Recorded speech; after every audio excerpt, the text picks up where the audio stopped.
გამარჯობა მეგობრებო, რანკინგს ქვია, თქვი შენი აზრი, გამოთქვი შენი აზრი. მიყვარს, არ მიყვარს და საერთოდ არ მიყვარს მეზიცხება. ყავა მიყვარს, ხოთა შორის ეხლა ცოტა უფრო ნაკლებად ვიდრე ადრე. მათემატიკა მიყვარს, მესმის ვიცი.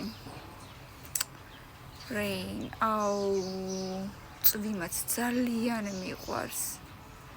Cooking მზადებაც აი აქ იყოს სადღაც შუაში. ტატუ, ალბათ უფრო არა ვიდრე კი.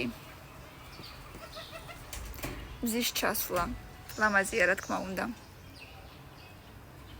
კინო, მიყვარს ძალიან კინოთეატრი. კინოთეატრი, კი. აუ ეს არა, ვერასოდეს ვერა. შოკოლადი, შავი უფრო მიყვარს ვიდრე თეთრი თითქმის არ მიყვარს და კიდე რა იქნება? ძაღლი მინდა კი. ბევრი ლაიქები მეგობრებო, ძალიან მომეწონა. მოდით ძალიან მალე ვქნათ 500 ლაიქი, იმიტომ რომ მაინტერესებს მეორე ნაწილში რა იქნება. მოდით აბა ერთად ვნახოთ დროებით.